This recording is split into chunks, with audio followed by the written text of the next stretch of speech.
स्वागत है आपका। मैं हूं आपके साथ इंद्रजीत कौर और अगले आधे घंटे के दौरान हम आपको बताएंगे कि आज खबरों में दिन भर क्या कुछ खास रहने वाला है। पंजाब, हरियाणा, हिमाचल पर आपको क्या कुछ देखने को मिल सकता है और तमाम अपडेट के साथ हमारे सारे संवाददाता हमारे साथ जुड़ रहे हैं। पंजाब की हमें पूरी अपडेट देंगी नेहा शर्मा और हरियाणा की बड़ी खबरें हमें बताएंगे ललित शर्मा। वहीं हिमाचल की खबरों की तमाम जानकारी देंगे मोहित प्रेम शर्मा शिमला से हमें। तो सबसे पहले मैं नेहा आप ही के पास आना चाहूंगी। अगर पंजाब की बात करें तो आज की कौन सी अहम खबरें हैं जो दिन भर छाई रहेंगी? बिल्कुल अंदर, आज की अहम खबरों की बात करें तो सारी खबरें ही इलेक्शन ओरिएंटेड न्यूज के आसपास जो है वो फोकस करेंगी, जिसका मतलब ये है कि जो भी पंजाब में गतिविधियां हो रही हैं उसका कहीं ना कहीं असर पंजाब में जो इलेक्शन होने वाले हैं 2017 के उसी से जुड़ी हुई है। अगर पहली खबर की बात करें इंदर, तो जिस तरीके से सीपीएस की नियुक्ति की गई है, पंजाब में 7 नए सीपीएस नियुक्त किए गए हैं, तो जो टोटल गिनती जो सीपीएस की हो गई है वो 25 तक पहुंच गई है, जो कि अब तक के इतिहास में सबसे ज्यादा सीपीएस की गिनती जो है वो मानी जाती है। और इंदर अगर बात करें, ये सारे सीपीएस जो तमाम है ये कल शपथ जो है वो लेंगे। और जब भी सीपीएस की नियुक्ति होती है, हालांकि ये पॉलिटिकल पोस्ट है, इसी कारण इंदर इसे हाईकोर्ट में चुनौती जरूर दी जाती है, चाहे वो पंजाब के सीपीएस हो, चाहे वो, हालांकि थोड़े दिन पहले जो हरियाणा में सीपीएस नियुक्त हुए थे उनको हाईकोर्ट में चुनौती दी गई थी। हालांकि इस मामले के ऊपर हाईकोर्ट ने अपना फैसला जो है वो सुरक्षित रखा हुआ है। तो यही देखना रहेगा इंदर कि जो सीपीएस की नियुक्ति अभी फिलहाल हुई है क्या वो भी हाईकोर्ट पहुंचेगी या नहीं पहुंचेगी। लेकिन इसी का एक ऑफशूट जो है इंदर वो यही है कि जिस तरीके से सीपीएस नियुक्त किए गए हैं, लेकिन अकाली दल के ही जो अमृतसर से सीपीएस थे इंद्रबीर बुलारिया, उनको सीपीएस की लिस्ट से जो है वो हटा दिया गया है। और इसी कारण जो है वो अब फिलहाल उनका क्या कुछ रुख रहेगा, क्योंकि उन्होंने अकाली दल से ही वो आते हैं और अकाली दल ने उन्हें ही सीपीएस के पद से जो है वो हटा दिया है। हालांकि उनकी तरफ से अभी फिलहाल जो है कल एक प्रेस कॉन्फ्रेंस की जाएगी, तो क्या कुछ उसका असर देखने को रहेगा, इसके ऊपर हमारी निगाहें जो हैं वो बनी रहेंगी। और अंदर कुछ और खबरों की बात करें तो जिस तरीके से जगमीत सिंह बराड़ को कांग्रेस पार्टी से निकाल दिया गया था, तो आज जगमीत बराड़ है वो प्रेस कॉन्फ्रेंस करने जा रहे हैं चंडीगढ़ प्रेस क्लब में। तो ये देखना रहेगा कि क्या कुछ ऐलान वो करने वाले हैं आज, और इसका 2017 के इलेक्शन में क्या कुछ असर देखने को मिलेगा, तो इसके ऊपर हमारी नजर जो है इंदर वो बनी रहेगी। और अगर इंदर एक और खबर की बात करें, जिस तरीके से कैप्टन अमरिंदर सिंह को कनाडा में रैलियां संबोधित करने नहीं दी गई हैं, तो इसी कारण जो है आज पंजाब कांग्रेस जो है यूथ कांग्रेस कैनेडियन एम्बेसी के सामने जो है आज प्रोटेस्ट करने जा रही है। तो इसके ऊपर हमारी नजर जो है वो बनी रहेगी। और ये तमाम खबरें हैं इंदर जिसके ऊपर नजर बनी रहेगी, और सारे जो ऑफशूट्स हैं वो कहीं ना कहीं जो है 2017 पंजाब विधानसभा इलेक्शंस की तरफ ही लेके जाते हैं। जी बिल्कुल। तो काफी हलचल होने वाली है, पंजाब में सियासी हलचल होगी, आप नजर बनाए रखिएगा, हम आपसे तमाम अपडेट लेते रहेंगे। हरियाणा में भी आज काफी हलचल देखने को मिल सकती है। ललित से अपडेट लेते हैं। ललित, हरियाणा की बड़ी खबरें कौन सी हैं?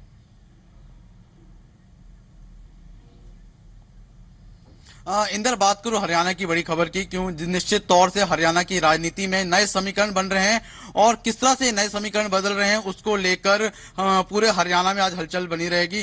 जिस तरह से जो हज का है, हरियाणा जनहित कांग्रेस है, उसका कांग्रेस में विलय होने जा रहा है, लेकिन साथ में जिस तरह से कल हरियाणा जनहित कांग्रेस की जो संसदीय कमेटी है उनकी बैठक हुई, उसमें जो 6 नेता हैं वो जरूर नाराज हुए। उनको लेकर आज जो कुलदीप बिश्नोई है उनके साथ बैठक करेंगे और उनको मनाने की कोशिश करेंगे। औपचारिक रूप में जो पार्टी विलय है वो कल होगी नई दिल्ली में कांग्रेस के मुख्यालय में, जहां पर कांग्रेस अध्यक्षा सोनिया गांधी और उपाध्यक्ष राहुल गांधी भी मौजूद होंगे।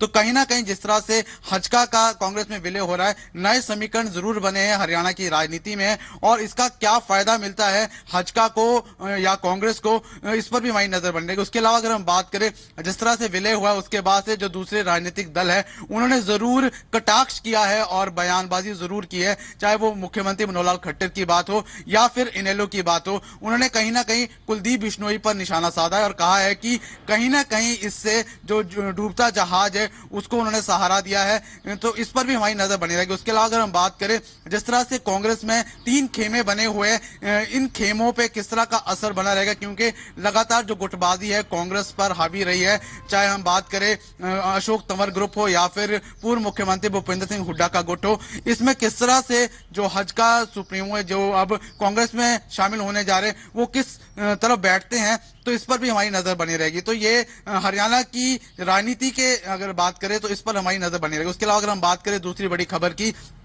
तो वो जाट आरक्षण मामले को लेकर ही, और एक बार फिर से जो जाट एकता मंच है उन्होंने सरकार की मुश्किलें जरूर बढ़ा दी है, और क्योंकि 1 तारीख को जो जाट एकता मंच है जेल भरो आंदोलन की शुरुआत करने जा रहा है। उनका साफ तौर पर यही कहना है कि जो आगजनी और हिंसा लूटपाट हुई है उसमें पुलिस जो निर्दोष लोग हैं उनको गिरफ्तार कर रही है, जिसको लेकर लगातार पिछले कई दिनों से प्रदर्शन भी हो रहे हैं। और साथ ही उन्होंने ये कहा है कि 28 तारीख को एक खाप पंचायत वो बैठक करने जा रही है जिसमें आगे के लिए फैसला लिया जाएगा। तो इस पर भी हमारी नजर बनी रहेगी। उसके अलावा अगर हम बात करें तीसरी बड़ी खबर की, तो बहुत सारे जो दल है या फिर हम बात करें सरकारी कर्मचारी है, उन्होंने जरूर सरकार की मुश्किलें बढ़ा दी हैं। सबसे पहले हम बात कर लें बिजली कर्मचारी संघ की। लगातार पिछले 15 दिन से हिसार में जो बिजली सब डिवीजन के पास निजीकरण के विरोध में कर्मचारी बैठे हुए हैं, उन्होंने एक बार फिर से लामबंद होकर सरकार के खिलाफ कहा है कि 11 तारीख तक अगर सरकार उनकी बातों को नहीं मानती है तो 11 तारीख को वो अवकाश पर चले जाएंगे पूरे प्रदेश भर में। उसके साथ साथ अगर हम बात करें 134A के तहत जो निजी स्कूल संचालक हैं और जो अभिभावक हैं, उनके बीच भी लगातार तनातनी मची हुई है, और उस पर भी सरकार जरूर गिर सकती है, उस पर उनकी जरूर मुश्किलें बढ़ सकती है। तो ये तमाम बड़ी खबरें रहेगी इंदर हरियाणा के दृष्टिकोण से, जिस पर आज हम दिन भर नजर बनाए रखेंगे। जी बिल्कुल, तो सरकारी कर्मचारी हो चाहे अध्यापक हो, इनसे जुड़ी हुई काफी हलचल देखने को मिल सकती है। सियासी हलचल के साथ साथ ही ललित आप नजर बनाए रखिएगा। हमारे साथ मोहित भी जुड़े हुए हैं। मोहित, अगर हिमाचल की बात करें तो आज कौन सी अहम खबरें हैं?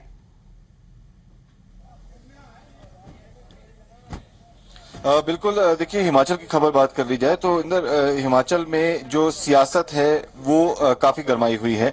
जिस तरह से लगातार बीजेपी आरोप लगा रही है सरकार को और हर मुद्दे के पर घिरने की कोशिश कर रही है, तो नया मुद्दा जो है अब वो यही है कि जब मुख्यमंत्री यहाँ नहीं होते हैं तो सचिवालय में, तो सचिवालय जो है पूरा खाली रहता है, यानी यहाँ पर एक भी मंत्री उस समय नहीं होता। और ऐसे में प्रशासनिक अधिकारी जिनके ऊपर बहुत काम का जिम्मा रहता है लोगों का, जनता का, वो भी यहाँ मौजूद नहीं रहते हैं। तो जनता जब मिलने जाती है किसी भी मंत्री से सचिवालय में, तो सचिवालय में मंत्री नदारत रहते हैं, सीपीएस नहीं मिलते हैं, और ऐसे में अधिकारी जो है वो भी वहां से गायब रहते हैं। हालांकि मुख्यमंत्री वीरभद्र सिंह ने ये निर्देश पारित किए थे जो पिछले महीने की, वो अगर वहां नहीं, उनकी अनुपस्थिति में जो मंत्री है उनका रहना जरूरी है, अधिकारी जो है उनको भी लताड़ लगाई गई थी, लेकिन इसका असर होते हुए नहीं दिख रहा है। ये भी निर्देश में कहा गया था कि एक मंत्री को 4 दिन जो है वो कम से कम सचिवालय में रहना पड़ेगा, लेकिन कोई भी मंत्री ये जो निर्देश इसकी पालना करते हैं जो वो नजर नहीं आ रहा है। तो कुल मिलाकर के पिछले 3 या 4 दिनों से लगातार जो है सचिवालय खाली है, ये मुद्दा बीजेपी ने उठा दिया है। इसके अलावा बात कर ली जाए अगर मुख्यमंत्री वीरभद्र सिंह के ईडी मामले की, तो दिल्ली हाईकोर्ट में जो कल सुनवाई हुई है उसके बाद एक बार फिर से उनको राहत जरूर मिली है थोड़े समय के लिए, लेकिन ये मुद्दा भी बीजेपी जो है वो किसी भी सूरत में छोड़ना नहीं चाहती है। तो इस मुद्दे को भी जो है वो बीजेपी जमकर उछाल रही है कि जो सरकार है वो खुद भ्रष्टाचार में लिप्त है, तो जनता के काम किस तरह से होंगे, विकास किस तरह से होंगे। सड़कों का जो दावा किया था कि सड़कें दुरुस्त है पूरे प्रदेश भर में, तो बीजेपी अब सीधे तौर पर यह आरोप लगा रही है कि पूरे प्रदेश की सड़क जो है वो खस्ता हाल हो चुकी है।